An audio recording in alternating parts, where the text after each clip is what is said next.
culto hoje são os capítulos 3 e 4 de Números. Continuamos a ver a ordem que Deus queria impor a essa nação de escravos, transformando-os num grande exército organizado, bonito, em tudo em seu lugar certo.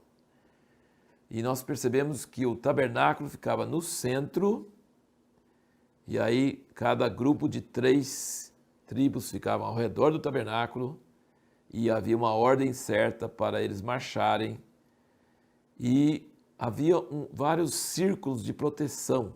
Então assim, as tribos ficavam ao redor do tabernáculo, mas entre as tribos e o tabernáculo ficavam as famílias da tribo de Levi. Então, as famílias da tribo de Levi ficavam nos 3 lados do tabernáculo que não fosse do oriente, que não fosse da porta.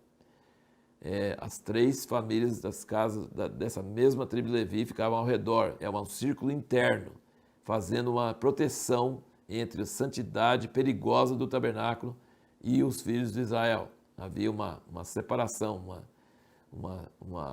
um anel de proteção.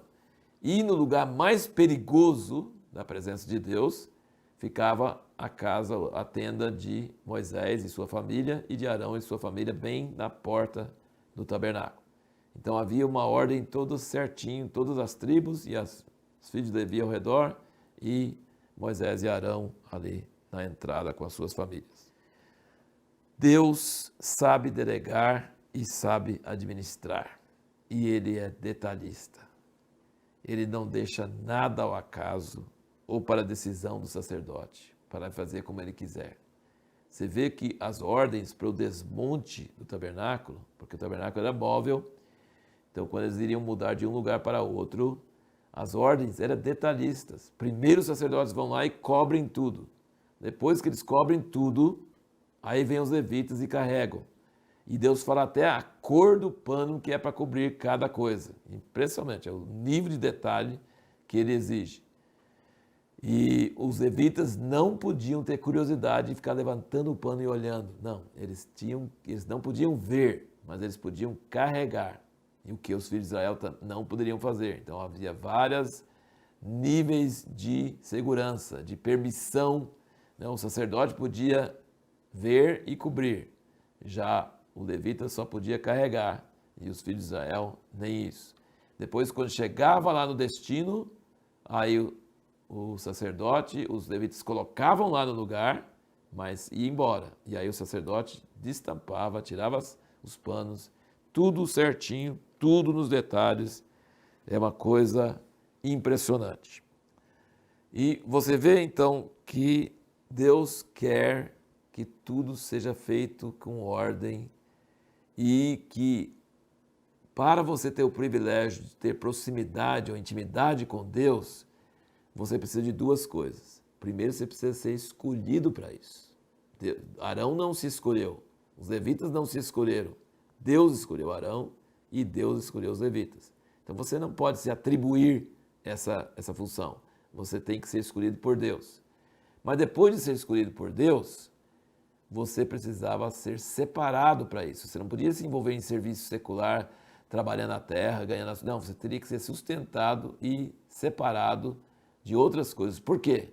Para ter exclusividade, para não ficar distraído, para não ficar disperso. Você tinha que ter aquela dedicação. Depois de ser escolhido por Deus, você precisava ser dedicado. E por isso que nessas várias precauções, evitava que houvesse morte, que a presença de Deus causasse morte. Eu acho que nós não respondemos essa pergunta, por que a presença de Deus mata?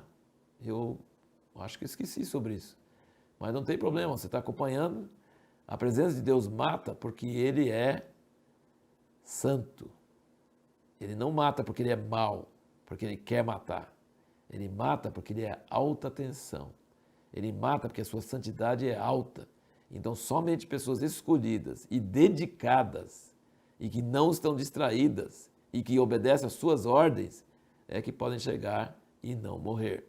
Então, a presença de Deus não é mata porque Ele é mau. A presença de Deus mata porque Ele é tão santo, tão justo, tão perfeito, que é como se fosse uma energia de alta tensão. Energia de alta tensão pode iluminar a cidade, mas pode matar muita gente também. Ela tem que ser usada de forma adequada. Então a presença de Deus, ele é tão bom que até é perigoso. E por isso que ele põe essas camadas de proteção. Tem os levitas, depois tem os sacerdotes, depois tem o sumo sacerdote, e cada um tinha um limite até onde ele podia chegar. No próximo vídeo nós vamos falar sobre uma pergunta interessante, porque eu acho que muitos dos meus ouvintes ou que estão assistindo e que estão lendo a Bíblia já participaram de escola dominical. E todo mundo acho que já ouviu a história de Sansão, né? E então tem uma grande pergunta: por que Sansão não podia cortar o cabelo?